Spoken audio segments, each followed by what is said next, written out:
जी, जय जितेंद्र सिंह जी। हर बार question bank नया ही बनता है मैम। हाँ, क्वेश्चन बैंक भी नया बनेगा क्योंकि देखो हर बार हम अपडेट करते रहते हैं ना सिलेबस को।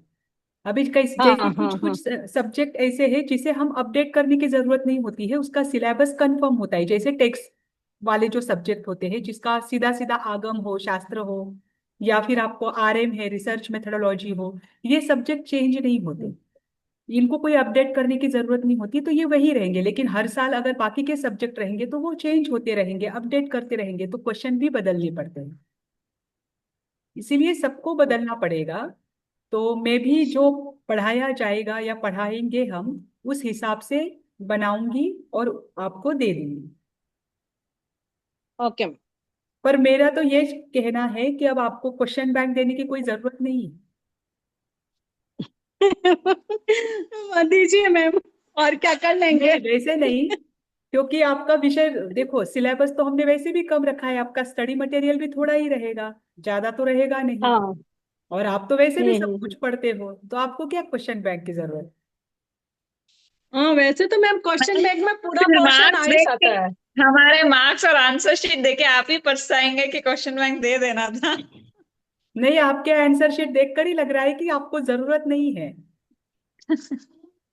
मतलब ये हमारा डिस्कशन हुआ कि आपके इतने अच्छे से आप लिखते हो, वैसे भी देखो कुछ। मैम हमारे जैसे लोग भी तो है ना क्लास में। हाँ, हमारी तो भी तो आप सभी के सोचिए पेपर आप। देखकर हमें ऐसे लगता है कि आप सब इतने कैपेबल हो कि आपको क्वेश्चन बैंक नहीं भी दिया तब भी आप अच्छे से लिख कर आओ। नहीं या नहीं आप मैम, सभी हमको के तो पेपर देखे हैं, इवन मैं बोल रही हूँ ना, सिमर जी हो, सुमन जी हो, श्रेय जी हो, सविता जी, गीता जी, अलका जी, इंदिरा जी, मीनाक्षी जी, आप सभी के पेपर अच्छे हैं। आप आराम से पास तो कर ही सकते हो। तो फिर क्या दिक्कत है, क्यों चाहिए आपको क्वेश्चन बैंक। मैम पढ़ाई का सीरियसनेस ही नहीं आएगा। अरे उल्टा तो आप सब डीप में पढ़ाई पढ़ोगे। क्वेश्चन बैंक रहेगा तो आप क्वेश्चन के हिसाब से ही चलोगे। वो भी है, हाँ, बट यही टाइम बात ज्यादा तो निकालना है मैम। पड़ेगा फिर। क्वेश्चन बैंक नहीं है तो डिटेल में पढ़ेंगे मैम। वही तो। और वैसे भी क्वेश्चन बैंक में तो सब कवर होता ही है। ये तो बस हाँ, मानसिकता सारे। बन चुकी है कि क्वेश्चन बैंक हो तो आसान हो जाता है। बाकी सारा पोर्शन कवर हो ही जाता है, उसमें सब कुछ पढ़ना ही पड़ता है। मैं वही तो बोल रही हूँ, उसमें वैसे भी हम्म। सब कवर होता है, कुछ हम्म। अलग तो चीज होती नहीं है। चलो ठीक है, कोई बात नहीं। नहीं। पहले लास्ट क्लास में हमने मति ज्ञान, परोक्ष ज्ञान हमें शुरू किया था, है ना। तो परोक्ष ज्ञान की व्याख्या हमने की थी। देखिए, हमने यहाँ पर किया था कि अगर आप लॉजिक की दृष्टि से देखोगे तो मति ज्ञान ही प्रत्यक्ष ज्ञान है ना। सापेक्षता जैन दर्शन का विशेष सिद्धांत है कि आप जिस दृष्टि से देखोगे आपको वैसा नजर आएगा, या वे वो पॉइंट आपको सही लगेगा। अगर आप प्रमाण की अपेक्षा से देखो तो मति ज्ञान साम व्यवहारिक प्रत्यक्ष है। वो व्यवहार में प्रत्यक्ष जानने का या दिखाने का कार्य करता है। पर हम आध्यात्मिक विषय में हैं, हम नंदी सूत्र देख रहे हैं। तो नंदी सूत्र में जो आत्मा से देखा जाता है वो प्रत्यक्ष होता है, जो मन और इंद्रियों से जाना जाता है वह परोक्ष होता है। तो मति ज्ञान नंदी सूत्र और अध्यात्म की अपेक्षा से परोक्ष ज्ञान है। ठीक। अभी परोक्ष ज्ञान में मति ज्ञान का विषय शुरू हुआ है। नंदी सूत्र में मति ज्ञान के लिए शब्द क्या आएगा। अभिनिबोध। अभिनी बोधिनानम। अभिनि बोधिक। हाँ। हाँ, अभिनि बोधिक ज्ञान या अभिनि बोध ज्ञान। अभिनि बोध का अगर आप शब्दशः अर्थ करोगे, मैं तो आगम तो ओपन करूंगी ही, उसके पहले जान लीजिए। अभी का अर्थ क्या होता है, अभिनि अभिमुख होना, सामने से जानना, है ना। अभी का अर्थ है अभिमुख होना। नी का अर्थ है नियत रूप से। और बोध का अर्थ क्या है, जानना, ज्ञान। है ना। जानना। तो द्रव्य इंद्रिय, ध्यान रखो भाव नहीं बोल रही हूं मैं, हाँ। द्रव्य इंद्रिय और द्रव्य मन के कारण जो ग्रहण किया जा सके, सभी की सभी चीजें मति ज्ञान ग्रहण नहीं करता है। द्रव्य इंद्रिय और द्रव्य मन के कारण जो ग्रहण किया जा सके, ऐसे योग्य क्षेत्र में रहे हुए रूपी और अरूपी इन द्रव्यों को आत्मा नियत रूप से जानता है, और ये नियत रूप से इनको जानना अभिनिबोधिक ज्ञान कहलाता है। ध्यान रखो अब यहाँ, इसमें क्या क्या आता है। द्रव्य मन और द्रव्य इंद्रिया। ये द्रव्य मन और द्रव्य इंद्रिया पुद्गल का विषय होने के कारण ये सूक्ष्म विषयों को ग्रहण नहीं कर सकते। ठीक, तो ये द्रव्य मन और द्रव्य इंद्रिया ये क्या करती है, जो भी रूपी और अरूपी पदार्थ उसके क्षेत्र में, जहां तक उनकी मर्यादा है वहां तक के क्षेत्र में रूपी और अरूपी जो पदार्थ है उनको मात्र जानती है। तो उनको जानना किससे, आत्मा के द्वारा, ये कहलाता है अभिनिबोधिक ज्ञान। यहां पर एक बात क्लियर हो जाती है, ऐसा नहीं है कि प्रत्यक्ष ज्ञान आत्मा से होता है और परोक्ष ज्ञान मात्र मन और इंद्रिया से होता है।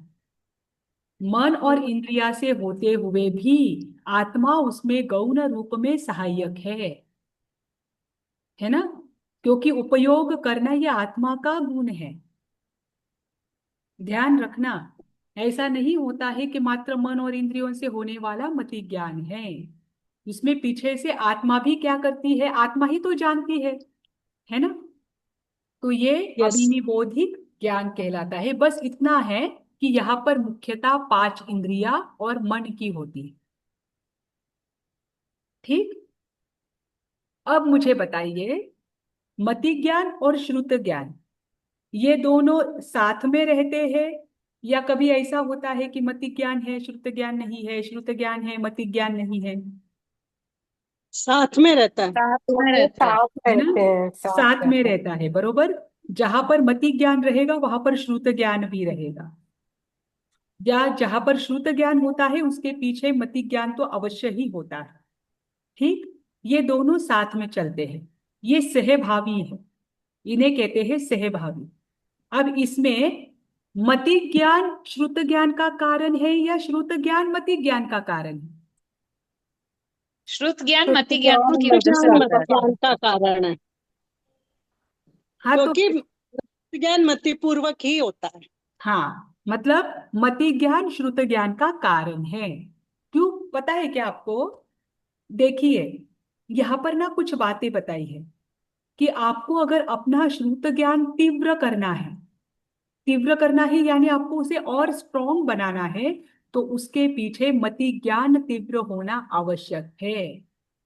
जब तक हमारा मति ज्ञान तीव्र नहीं होता तब तक श्रुत ज्ञान भी तीव्र नहीं होता। ठीक, श्रुत ज्ञान का अगर आपको विकास करना है तो मति ज्ञान का विकास भी आवश्यक है। जैसे कि आपने नंदी सूत्र पढ़ा, नंदी सूत्र के शब्द सुने। ठीक, अब नंदी सूत्र को सुनना, ये पढ़ना, ये आपका कौन सा ज्ञान है? श्रुत ज्ञान। ज्ञान। श्रुत ज्ञान है। श्रुत ज्ञान। अब नंदी सूत्र में आपने अवधि ज्ञान की चर्चा पढ़ी। अब अवधि ज्ञान की चर्चा पढ़ने के बाद अगर आपको अपने श्रुत ज्ञान का विकास करना है, उसे और बढ़ाना है, तो आपको क्या करना पड़ेगा? मति ज्ञान की सहायता लेनी पड़ेगी। मति ज्ञान क्या क्या? आपको चिंतन करना पड़ेगा, चिंतन ये मति ज्ञान का विषय है। आपको अनुप्रेक्षा करनी पड़ेगी, आपको तर्क लगाना पड़ेगा, ये सब मति ज्ञान है। ध्यान रखना श्रुत ज्ञान और मति ज्ञान का भेद। ठीक, उसके बाद आपकी जो स्मृति है वो भी मति ज्ञान है। मति ज्ञान के आधार पर ही आप श्रुत ज्ञान का विकास कर सकते हैं। ठीक, और उसके बाद आपके पास जो श्रुत ज्ञान है उसे अगर आपको टिका कर रखना है तो उसके लिए भी मति ज्ञान आवश्यक है। कोई भी ज्ञान आपने प्राप्त किया, समझो आप नंदी सूत्र की गाथा कंठस्थ कर रहे हो। ठीक, नंदी सूत्र की गाथा को पढ़ना आपका श्रुत ज्ञान है। अब इसे आपने कंठस्थ किया और उसे आपको हमेशा अपने पास टिका कर रखना है, तो उसके लिए आपको क्या करना पड़ेगा? पुनरावर्तन करना पड़ेगा, दोहराना, पुनरावर्तन। दोहराते रहना पड़ेगा। हाँ, जिससे क्या होगा, वो आपकी स्मृति में होगा, स्मरण में रहेगा, और आपकी स्मृति में होना, आपकी स्मृति ही मति ज्ञान। ठीक, इसीलिए श्रुत ज्ञान हमेशा मति पूर्वक होता है। ऐसा कभी नहीं होता कि पहले आपको श्रुत ज्ञान हो और फिर मति ज्ञान। ठीक। अभी देखो, अभी अगली गाथा रहेगी। एक मिनट, मैंने आपकी किताब ओपन नहीं की है। हम गाथा में आएंगे जिसमें आपको ये आएगा कि किसी की अविशेषित मति है और किसी की विशेषित मति है। अविशेषित यानी अस्पष्ट रूप से है, और विशेषित यानी जो स्पष्ट रूप से है, विशेष बुद्धि को या विशेष विषय को ग्रहण करने योग्य है। अगर किसी की अविशेषित मति है तो उनके पास, देखिए, मति ज्ञान भी होता है, मति अज्ञान भी होता है। लेकिन जिनकी मति विशेषित है, किसी एक विषय में स्थिर हो चुकी है, अगर ऐसे विशेषित मति वाले जीव जो है, उनको अगर दो भागों में विभक्त करो तो बनेंगे सम्यक दृष्टि और मिथ्या दृष्टि। ये क्या हो? हम्म सम्यक दृष्टि और मिथ्या दृष्टि। सम्यक दृष्टि का मति ज्ञान होता है या मति अज्ञान होता है? मति ज्ञान। कंफर्म है ये? यस, मिथ्या दृष्टि का मति अज्ञान होगा, है ना? तो सम्यक, यहाँ पर उन्होंने बताया है कि विशेषित दृष्टि वाले जो है, जो किसी एक विषय पर अभी तक स्थिर नहीं हुए हैं, किसी एक विषय को लेकर उनकी प्रमुख धारणा नहीं बनी है, ऐसे जो जीव है वो अविशेषित मति वाले होते हैं या अविशेषित बुद्धि वाले होते हैं। उनका मति ज्ञान भी होता है और मति अज्ञान भी होता है। जब उनकी दृष्टि सही बन जाती है तब वही ज्ञान मति ज्ञान बन जाता है।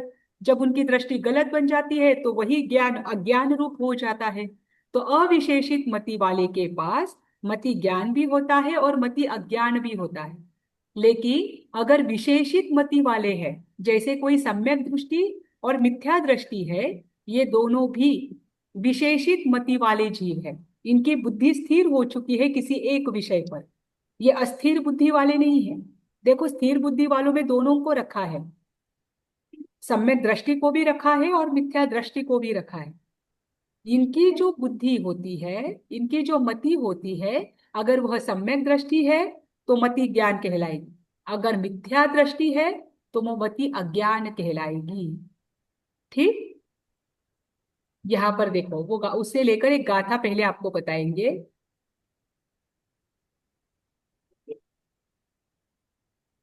46 यहाँ है। पर है, अविशेषिया मयि मयि नानम च मयि अन्नानम च। जो अविशेष रूप से यानी अविशेषित मति जिसकी है, उसके पास मति ज्ञान भी होता है, मति अज्ञान भी होता है।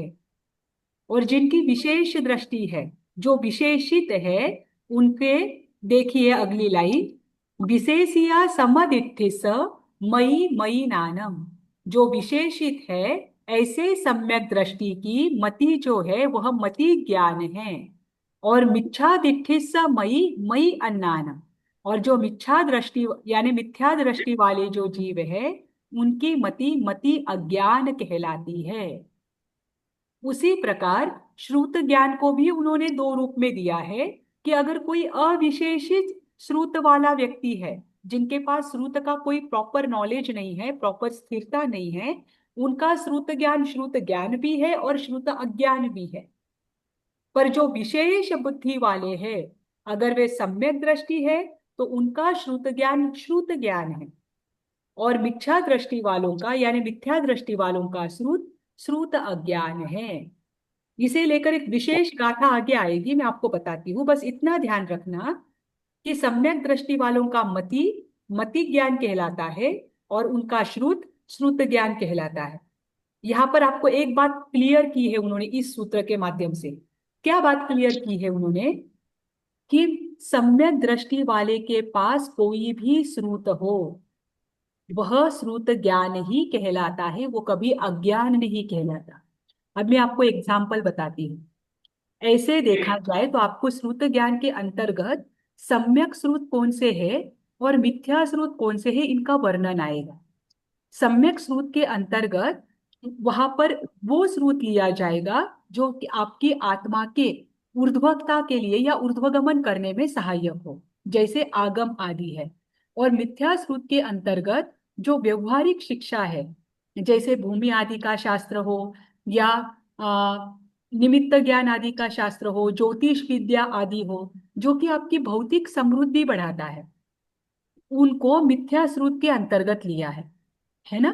पर उसी के साथ उन्होंने नीचे एक बात बताई है कि अगर कोई सम्यक दृष्टि जीव है, वो भले ही मिथ्या श्रुत को पढ़ता हो, ध्यान रखना, सम्यक दृष्टि वाला जीव है जिसकी दृष्टि सम्यक है, ऐसा जीव अगर मिथ्या श्रुत को पढ़ता है तो उसके लिए वो मिथ्या श्रुत भी सम्यक श्रुत बन जाता है। समझ में आई ये बात, है ना। वो मिथ्या श्रुत भी Yes, ma'am. पढ़ता है, तब भी उसके लिए वो मिथ्या श्रुत सम्यक श्रुत बन जाता है। और कोई मिथ्या दृष्टि वाला जीव है, वो अगर कोई आगम भी लेकर पढ़े, सम्यक श्रुत भी पढ़े, तो उसके लिए वो सम्यक श्रुत भी मिथ्या श्रुत बन जाता है। अब यहां पर एक बात ध्यान रखिए, श्रुत जितना महत्वपूर्ण है, उससे कई ज्यादा महत्वपूर्ण हमारी दृष्टि है ना। भगवान महावीर के शासन के लोगों को वक्र दृष्टि वाला कहा है, क्योंकि वो सीधे सीधे सीधे सरल सरल अर्थ में जो सिद्धांत बताए हैं उनको वैसे नहीं लेते, टेढ़े में लेते हैं। जिस दृष्टि से हम किताब पढ़ेंगे उस दृष्टि का नॉलेज हमें मिलेगा। तो जब भी आप पढ़े तो निपक्षपाती होकर, यानी निष्पक्षपाती होकर पढ़ने का प्रयास करें। और यहाँ पर वही कहा है कि सम्यक दृष्टि वाले का श्रुत श्रुत ज्ञान है और मति मति ज्ञान है। ठीक, अभी देखिए इनकी व्याख्या यहाँ पर बताई है। अभिनिबोधिक ज्ञान किसे कहते हैं कि सम्मुख आए हुए पदार्थों को ही, कौन से पदार्थों को, सामने आए हुए। हाँ, अपने आयो जो यहाँ पर पदार्थ ये क्लियर है, यहाँ पर ये क्लियर है कि पदार्थ कहाँ से रहेंगे, सामने आए हुए ही रहेंगे, है ना। आत्मा क्या करती है, आत्मा को प्रत्यक्ष क्यों कहा है ये आपको क्लियर होगा, क्योंकि आत्मा दूरवर्ती, आत्मा से जो अवधि मन पर्याय केवल ज्ञान होता है वो दूरवर्ती पदार्थों को भी जानता है, वो स्पष्ट रूप से देखता है। लेकिन इंद्रियों की इतनी मर्यादा है कि वे सामने हुए आए हुए पदार्थों को ही जान सकती है ना। तो सम्मुख आए हुए पदार्थों को पांचों ही इंद्रिया और मन की सहायता से जानना, ये अभिनिबोधिक ज्ञान है। जैसे आंखों से, हमारे आंख से जितना दिख सकता है उतने पदार्थों को देखना, मात्र देखना, ये मति ज्ञान है। कान से, कान के पर्दे को जो स्पर्श शब्द वर्गना के पुद्गल आकर स्पर्श करते हैं, उन्हीं शब्दों को सुनना, ये मति ज्ञान है। नाक से जो सुगंध के पुद्गल कण है, वो जब आपके नाक को स्पर्श करते हैं तभी आपको सुगंध या दुर्गंध आती है, ये मति ज्ञान है। ये सारे मति ज्ञान है, ध्यान रखना। जिह्वा से जो स्पर्श करते हैं, है ना, यानी जिह्वा से जिसका रस आप देख चख रहे हैं, उस रस को जानना, उस रस को चखना, ये भी मति ज्ञान है। और स्पर्श करना, ये भी मति ज्ञान है, स्पर्शनेन्द्रिय से। ठीक, और इन इंद्रियों के माध्यम से मन उसका अनुमान लगाता है, मन उन पदार्थों को जानता है। ठीक, इस कारण से इंद्रिय और मन के सम्मुख जो पदार्थ आते हैं उनको जानना, ये मति ज्ञान कहलाता है। और अभिनिबोधिक उसका दूसरा पर्यायवाची शब्द है। अब यहां पर देखिए, श्रुत ज्ञान, शब्द सुनकर या अक्षर पढ़कर मन के द्वारा जो वाच्य पदार्थ का ज्ञान होता है। जैसे कि मैं आपको एक बताती हूं, आपने घट को अपनी चक्षुर इंद्रिय से देखा, घड़ा है, घड़ा आपने मति ज्ञान के माध्यम से देखा। फिर घड़ा देखने के बाद उसका अर्थ लगाना, ये उसके शब्द को सुनना कि ये घड़ा है। फिर उसके बाद घड़े का कार्य क्या है उसका अर्थ लगाना, ये सब श्रुत ज्ञान है। पर पहले कार्य किसने किया, मति ज्ञान ने किया, मत ज्ञान। है ना। उसके बाद वाच्य और वाचक का अर्थ लगाने का कार्य करता है श्रुत ज्ञान। ठीक। श्रुत ज्ञान अक्षर वाला भी होता है और अनक्षर वाला भी होता है। यहाँ पर आपको एग्जाम्पल दिया है कि एक को पुस्तक का पाठ करते उच्चारित शब्द सुनाई देता है। आपने घट यह शब्द सुना, आपने घड़ा शब्द सुना, तो तुरंत आपने उसका अर्थ समझ लिया। तो ये घड़े शब्द को सुनना भी और पढ़ना भी, ये दोनों भी अक्षर श्रुत है। ठीक। और कुछ ऐसे शब्द होते हैं जो शब्द रूप नहीं होते, अक्षर रूप नहीं होते, पर उनके आवाज से आपको पता चलता है कि क्या है। जैसे कोई डमरू बजा रहा है तो आपको ज्ञान हो जाता है कि ये आवाज डमरू की है ना। कभी आप कोई म्यूजिक सुनते हैं, उस म्यूजिक में कोई अक्षर नहीं है, पर उससे आपको ज्ञान होता है कि ये जो संगीत चल रहा है वो इस प्रकार है और वो इस गाने का है ना। तो ये अनक्षर श्रुत है, ये भी श्रुत ज्ञान के अंतर्गत आएगा क्योंकि ये आपको ज्ञान देता है अक्षर का। ठीक।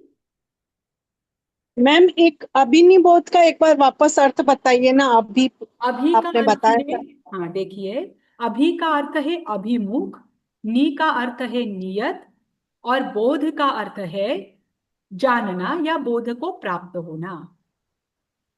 नी का अर्थ मैम? नियत नियत नियत। नियत। क्योंकि हमेशा रहता है मति ज्ञान श्रुत ज्ञान, ऐसा कभी नहीं होता कि आपको अवधि ज्ञान हुआ है तो मति ज्ञान श्रुत ज्ञान जाएगा। आपको मन पर्याय ज्ञान हुआ है तो मति ज्ञान श्रुत ज्ञान जाएगा। आपका मति ज्ञान श्रुत ज्ञान मात्र केवल ज्ञान में लास्ट में कन्वर्ट हो जाता है, पर तब तक आपके पास मति और श्रुत ज्ञान तो होता ही है। ओके। ठीक है। थैंक यू अब मैम। मुझे आपको 9 बातें मैं बताती हूँ कि सम्यक दृष्टि का मति मति ज्ञान ही क्यों होता है। ध्यान रखना, आपने कहा ना सम्यक दृष्टि का मति मति ज्ञान है हाँ। और मिथ्या दृष्टि का मति मति अज्ञान है।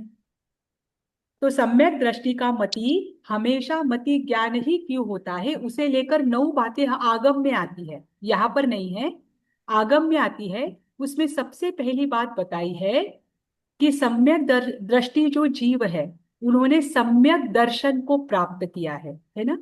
सम्यक दर्शन का स्पर्श किया है और मात्र सम्यक दर्शन के स्पर्श से ही वह आत्मा पवित्र हुई है।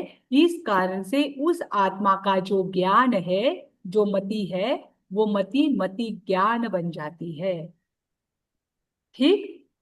दूसरी चीज, सम्यक दृष्टि जो भी जीव है वो जीव क्या करते हैं, जो जिन आगम है, जिन्हें भगवान ने जो बताए हुए शब्द है उन पर उसकी श्रद्धा होती है, या जिस पर वो श्रद्धा करते हैं वो श्रद्धान और जिनागम के शब्द ये समान होते हैं, क्योंकि उसका दर्शन ही सम्यक बन चुका है, उसकी यथार्थ दृष्टि बन चुकी है। इस कारण से जिनागम का अभ्यास डायरेक्टली और इनडायरेक्टली वो करता रहता है। इस कारण उनकी बुद्धि असाधारण बन जाती है, जो भी सम्यक दृष्टि है, और उनकी बुद्धि असाधारण बनती है। इस कारण उनका मति मति ज्ञान कहलाता है। ठीक। तीसरी बात, सम्यक दर्शन की प्राप्ति तब ही होती है जब आपके अनंतानुबंधी क्रोध मान माया लोभ और दर्शन मोहनीय के 3 प्रकृतियां सम्यक्त्व मिथ्यात्व और मिश्र, इनका क्षय या क्षयोपशम होता है ना। तभी आपको सम्यक दर्शन की प्राप्ति हो सकती है। और इनका क्षय उपशम या क्षयोपशम होना अर्थात आपने अपने स्वरूप को वास्तविक रूप में जानना शुरू किया है। देखो दोनों भी बातें एक दूसरे से इंटर रिलेटेड है। पहला क्या है कि जब तक आपके पास अनंतानुबंधी क्रोध मान माया लोभ है तब तक आपके पास विवेक नहीं आ सकता, आप अपने स्वरूप को नहीं जान सकते। और उसी के साथ आपके दर्शन मोहनीय की जो तीनों प्रकृतियां हैं उनका क्षय उपशम या क्षयोपशम होता है, तो आपके आत्मा में एक अपूर्व शांति महसूस होती है। आप उस अपनी स्वरूप को जानने का प्रयास करते हो, आप उस शांति में रहने की शुरुआत करते हो, तो वहां पर आप अपने स्वरूप को यथार्थ रूप में जानना शुरू करते हो। और जिनके पास स्वरूप, अपने जो वास्तविक स्वरूप है उसको जानने की शक्ति है, उनका मति हमेशा मति ज्ञान ही होता है। इसीलिए सम्यक दृष्टि की मति मति ज्ञान कहलाती है। ठीक। सम्यक दर्शन की विशेषता ये है कि जब आप सम्यक दर्शन के अंतर्गत हो, चाहे आप उपशम सम्यक्त्व में हो, चाहे क्षयोपशम में हो, चाहे क्षायिक में हो, जब आप सम्यक दर्शन में रहते हैं तो आदि से लेकर अंत तक आपके विचार में कोई विरोध नहीं होता। जैसे हमने केवल ज्ञान में चर्चा की थी कि केवली का केवल ज्ञान सबका समान होता है, किसी भी केवली का केवल ज्ञान अलग अलग नहीं होता। मति ज्ञान सबका अलग हो सकता है, श्रुत ज्ञान सबका अलग हो सकता है, अवधि और मन पर्याय ज्ञान भी सबका अलग हो सकता है, लेकिन लेकिन केवल ज्ञान कभी किसी का अलग नहीं होता, सबका समान होता है। यही बात यहाँ पर घटित होती है। जब सम्यक दर्शन में कोई जीव होता है तब उस समय, मतलब अभी वो सम्यक दर्शन में है तब की बात चल रही है, सम्यक दर्शन के अंतर्गत कोई जीव होता है तब उनकी सारी जो विचार होते हैं उसमें कोई विरोध नहीं होता, आदि से अंत तक वह समान होता है। इस कारण से सम्यक दृष्टि की जो मति है वो मति ज्ञान कहलाती है, क्योंकि उसमें कोई विरोध नहीं। ठीक। सम्यक दर्शन हमेशा अनेकांतवाद युक्त होता है। सम्यक दर्शन कभी भी एकांतवादी नहीं होता। लास्ट ईयर हमने मिथ्यात्व के भेद देखे थे, उसमें 5 भेद मुख्य रूप से दोनों परंपराओं में मिलते हैं। उसमें एक मिथ्यात्व का भेद क्या देखा था कि जो एक ही अंत को पकड़ता है, एक ही विषय को पकड़ता है, वो एकांत मिथ्यात्ववादी कहलाता है। जब हम एक ही विषय को पकड़ते हैं या किसी वस्तु के एक ही धर्म को पकड़ते हैं तब हम मिथ्यात्व के अंतर्गत आते हैं। इसीलिए सम्यक दृष्टि हमेशा अनेकांतवादी होता है। अनेकांतवादी होने के कारण प्रत्येक विषय के अनेक धर्म है, अनंत धर्म है, इस बात को वो जानता है और सभी ओर से देखने का और जानने का प्रयास करता है। इस कारण से सम्यक दृष्टि का जो मति है वो मति ज्ञान कहलाता है। ठीक।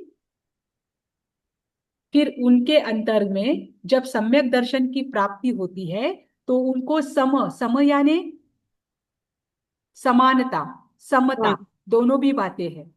सम, संवेग आदि जो आत्मा को शुद्ध करने के परिणाम हैं उनमें उनकी प्रवृत्ति होती है, भले ही वो चौथे गुणस्थान वाला हो, 5वें गुणस्थान वाला हो, 6ठे गुणस्थान वाला। ये सम्यक दृष्टि जीव जो है ये क्या करता है, आत्मा को शुद्ध करने के जो परिणाम है उसमें वो प्रवृत्ति करते हैं।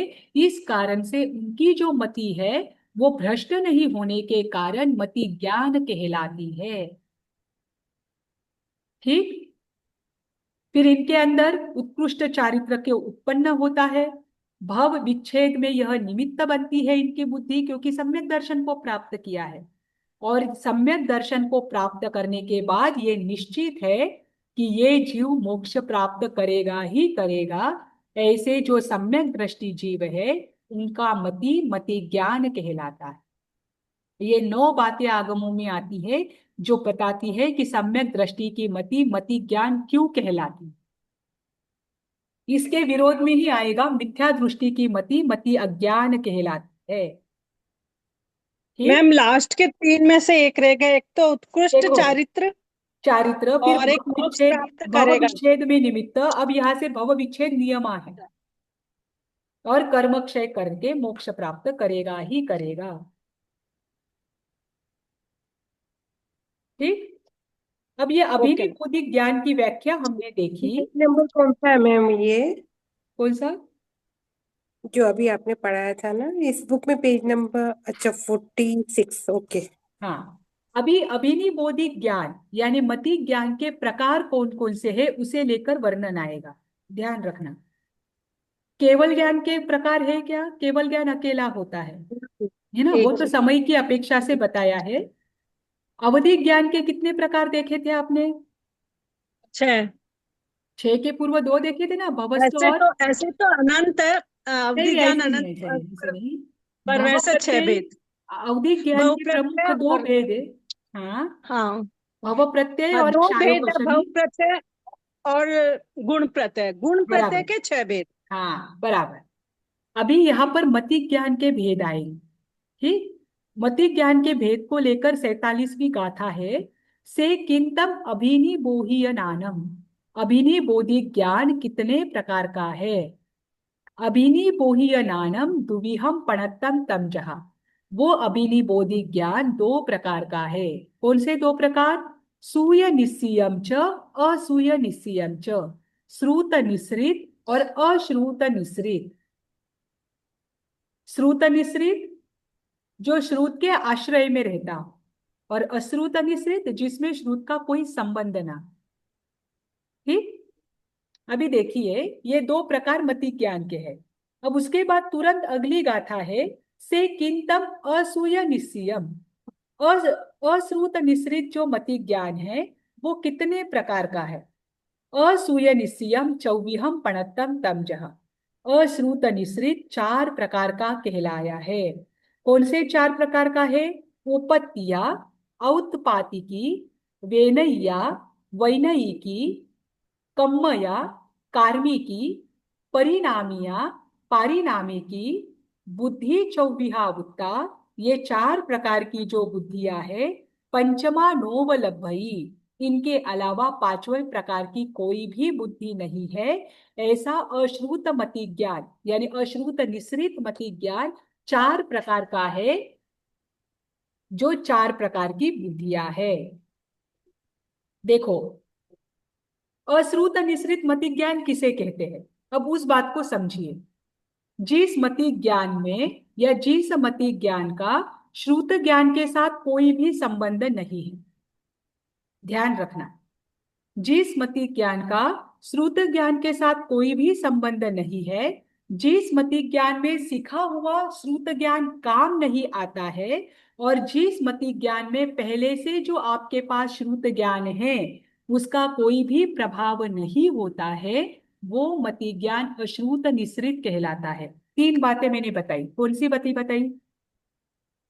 श्रुत ज्ञान से कोई संबंध नहीं है, श्रुत ज्ञान का उस पर कोई श्रुत ज्ञान काम नहीं आता, और श्रुत ज्ञान जो पहले से ही आपके पास श्रुत ज्ञान है उस श्रुत ज्ञान का भी जिस मति ज्ञान पर कोई प्रभाव नहीं पड़ता,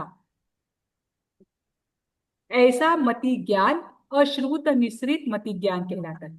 इन शॉर्ट, यहाँ पर किसी भी प्रकार का श्रुत ज्ञान कार्य नहीं करता। ठीक, और ये मति ज्ञान जो है, ये मति ज्ञान ही अश्रुत मिश्रित मति ज्ञान ही बुद्धि कहलाती। देखो, अश्रुत मिश्रित मति ज्ञान के लिए दूसरा शब्द है बुद्धि, ध्यान रखना।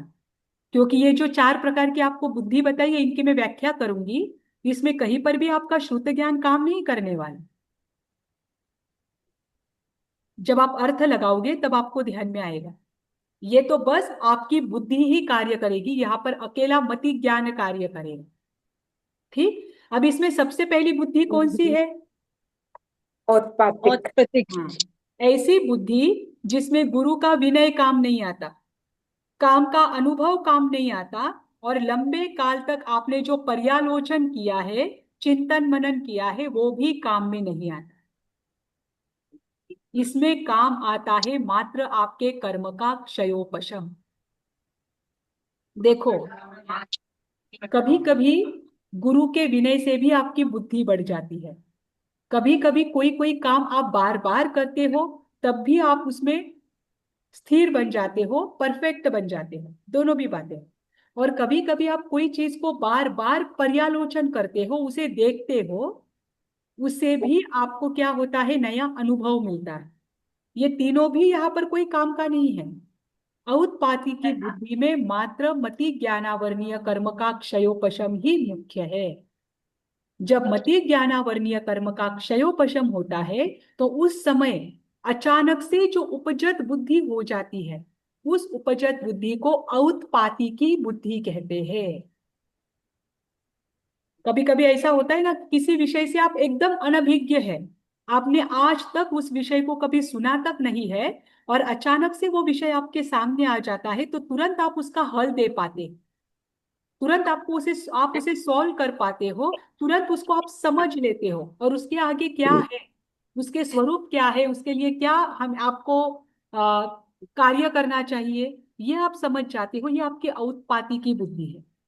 कभी कभी कोई व्यक्ति ऐसा होता है, लड़का, कि 12th तक उसके पास होने के वादे होते हैं, और जैसे ही 12th पास कर ली, या कोई आगे आगे के क्लास में वो गया, तो वो अचानक इतना होशियार बन जाता है कि कोई इमेजिन ही नहीं कर सकता कि एक टाइम ऐसा था कि उसके पास होने के वादे थे। ये अचानक से उनके कर्मों का क्षयोपशम हुआ, तो अचानक से जो उपजत बुद्धि उत्पन्न होती है, वो औत्पाती की कहलाती है। अब इस गाथा, इसके आगे जो गाथा आएगी ना, आपको एक एक बुद्धि के दृष्टांत दिए जाएंगे, तो उसमें औत्पाती की बुद्धि के 27 दृष्टांत आपको दिखेंगे। ठीक, इस नंदी सूत्र में औत्पाती की बुद्धि के 27 दृष्टांत दिए गए। अब दूसरा है वैनयिकी, 27। दूसरा है वैनयिकी। गुरु आदि जो वंदनीय पुरुष है, इनकी सेवा, इनके प्रति विनय भाव, इनकी आराधना, ये करने से जब आपकी बुद्धि और शुद्ध होती है, तब उस बुद्धि को वैनयिकी बुद्धि कहते हैं। जैसे कि बहुत सारे आचार्य हैं, एग्जाम्पल में बताती हूँ, आचार्य घासीलाल जी, जिनको एक नौकार मंत्र याद करने में 3 वर्ष लगे थे। आप सोचिए, उनको ज्ञान ही प्राप्त नहीं हो रहा था, एक मात्र नौकार मंत्र प्राप्त सीखने के लिए 3 वर्ष जिन्होंने लगाए हो, उसके बाद निरंतर गुरु आदि का विनय, उनकी सेवा में रहना, उनकी आराधना आदि करना, ये निरंतर करने से एक समय ऐसा आया कि जिन्होंने 32 आगमों पर संस्कृत में टीका लिखी। तो ये अचानक से उनके कर्मों का जो क्षयोपशम हुआ, या बुद्धि जागृत हुई, ऐसे बुद्धि को वैनयिकी बुद्धि कहते हैं।